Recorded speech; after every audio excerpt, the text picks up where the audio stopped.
ঠাকুমার ঘর। আমাদের বাড়িতে একটা ঘর আছে, সবচেয়ে ভেতরের ঘরটা। ওটা ঠাকুমার ঘর বলে পরিচিত। ঠাকুমা মারা গেছেন 10 বছর আগে, কিন্তু ঘরটা আজও কেউ ব্যবহার করে না। মা বলে ও ঘরে বাতাস ঠিকমতো ঢোকে না। আসলে সত্যিটা কেউ জোরে বলে না। আমি যখন ছোট, ঠাকুমা আমাকে রাতে কাছে ডেকে বলতেন, আমি চলে গেলেও এই ঘর ছাড়ব না রে। সবাই হেসে উড়িয়ে দিয়েছিল। গত মাসে বাবা ঠিক করলেন ঘরটা খুলে স্টোর রুম করবেন। মা রাজি ছিলেন না। সেদিন রাতে মা প্রথমবার বাবার সঙ্গে ঝগড়া করলেন। তবুও তালা ভাঙা হলো। ঘর খুলতেই একটা অদ্ভুত গন্ধ, পুরনো ধূপ, ভেজা কাপড় আর পচা ফুলের মিশ্রণ। সবকিছু ঠিকই ছিল, শুধু আয়নাটা বাদে।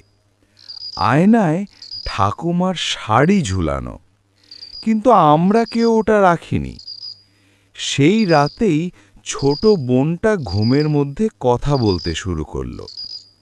দিদা, আলো নিভিয়ে দাও না, ওরা দেখছে। মা দৌড়ে গেল। বোনের চোখ খোলা, কিন্তু সে তাকিয়ে আছে খালি দেওয়ালের দিকে। পরের দিন বাবা আয়নাটা সরাতে গিয়েই পড়ে গেলেন। তিনি বললেন, ওখানে কেউ দাঁড়িয়েছিল। আমরা কেউ কিছু বলিনি।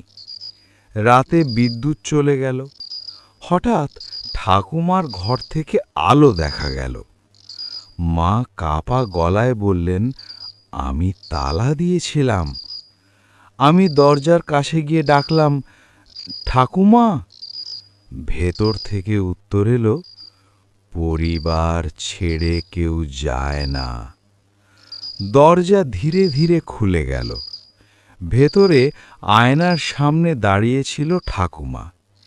একই হাসি, একই চোখ। শুধু আয়নায় আমাদের সবার প্রতিবিম্ব ছিল, একজন বাদে, আমার। পরদিন সকালে আমার ঘরটা বন্ধ পাওয়া গেল। ভেতরে শুধু আয়না। আর মা এখন বলেন, পরিবারটা আবার পূর্ণ হয়েছে।